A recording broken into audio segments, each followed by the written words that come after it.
Hello mga ka-agresibo, nandito tayo ngayon sa isang farm na kung tawagin ay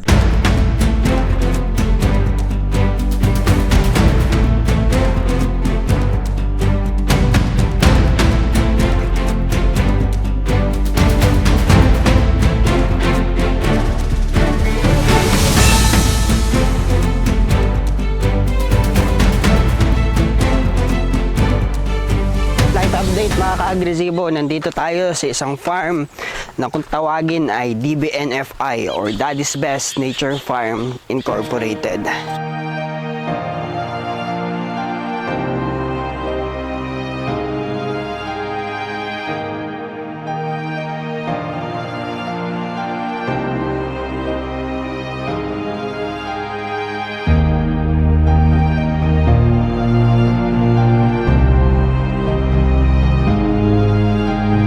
Malalaman nyo mamaya mga ka-agresibo kung ano nga ba yung pinagkakaabalahan natin ngayon at bakit nga ba napunta si agresibo dito sa farm na to.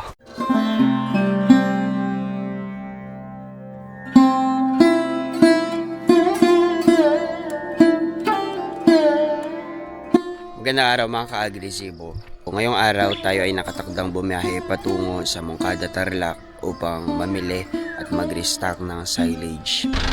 So mga ka-agresibo, so itong elf truck ang gagamitin natin ngayon para paglagyan o kargahan ng mga silage. Kung mangyayari, iwan namin tong mga drum na to doon sa farm kung saan kami bibili ng silage. At the same time, yung silage na naka-seal doon sa drum nila, yun naman ang ikakarga dito sa truck.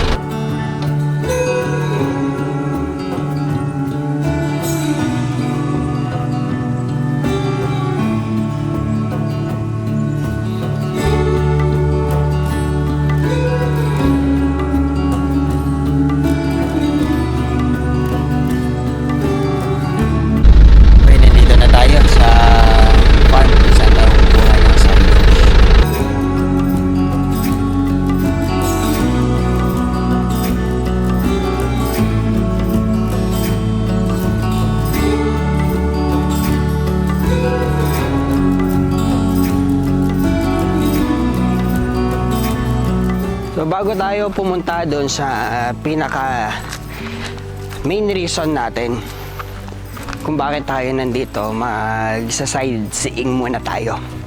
So ito nga pala yung office na itong farm. At ngayon naman papunta tayo doon sa isang nursery dito sa farm. At yun, sakto, meron tayong naabutan na nagdidilig. So naabutan natin si Boss Nico, medyo mahihain to eh. O, tignan mo. Oh, di ba mahihain talaga si Boss Nico. Anong ginagawa mo ngayon, Boss Nico? Speechless po si Boss Nico, hindi makapagsalita. So ngayon, nadatnan natin siya kasalukuyan ng nagdidilig ng ano yan? Nagdidilig siya ng indigo fera at saka mga pera na yun. Oo. Itong indigo fera kasi ay tinatanim ng mga FFT or Forage Farm Team. At ngayon naman sa likuran ko, mga bari naman ito. Siguro nagkakaroon na kayo ng idea kung ano yung ginagawa natin dito sa farm. So, hindi natin iniwan yung pagkakambing. Good news pala mga ka-agresibo. Graduate din tayo sa college. Sa awa ng Diyos, pasasalamat natin na hindi pa man tayo nakagraduate ay nakapag-start na tayo magtrabaho. Ngayon, nandito tayo sa farm.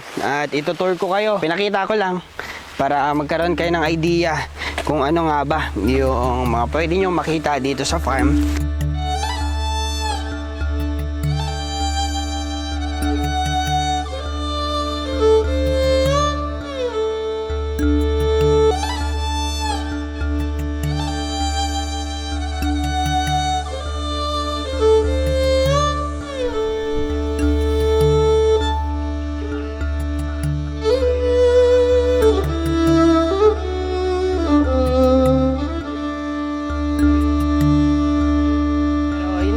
Hindi pa po kasi open itong farm for public. Patungo naman tayo sa gawing south. Ang straight kasi na to, mula doon sa gate sa likod natin nasa humigit kumulang nasa 1 kilometro mga ka-agresibo. Pero from the gate, mga nasa siguro kalahati nitong farm. So pinakapusod nitong farm, nakalagay yung pinakasadya natin ngayon. So pupunta tayo dun sa farm. So isa sa mga agri-venture nitong farm kasi is livestock agroforestry ang nandito mga ka-agresibo.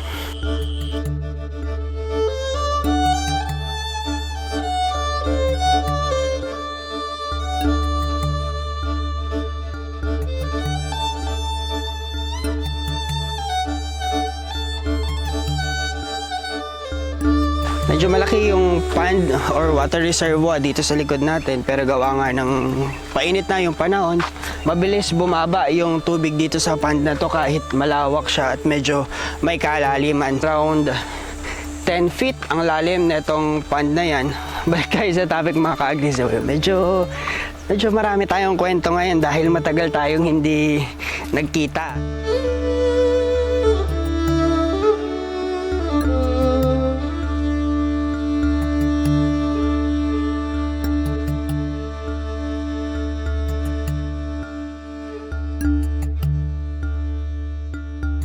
So matagal-tagal din tayong hindi nakapag-upload ng video patungkol sa mga kambing. So ngayon, naaminin ko na kung ano yung ginagawa natin dito sa farm. So kambing pa rin mga ka-agresibo, walang iwanan sa kambing. Hanggang pagtanda na to, kambing na ang ating aasawahin. Yun nga eh. Kinakabahan nga ako eh. Makakambing na yung mapangasawa ko. Hindi, joke lang.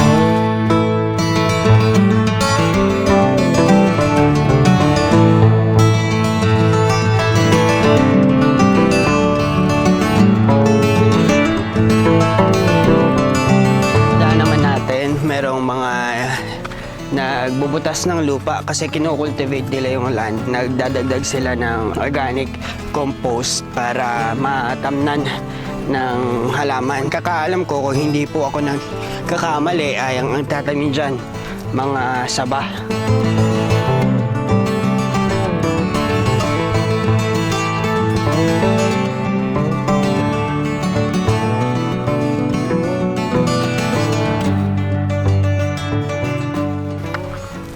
So sa kanan ko naman, mga puno ng aratilis at mga citronella. Pero sa pagitan ng citronella, may mga nakatanim na pong bari. Medyo malayo-layong lakaran, around 300 meters siguro. Kaya medyo hinihingal tayo mga ka-agresibo. So kakadaldal pa natin, talagang hihingalin tayo. So ayun na mga ka-agresibo, malapit na tayo, tanaw na natin kung saan tayo pupunta ngayon. So welcome to Daddy's Best Nature Farm.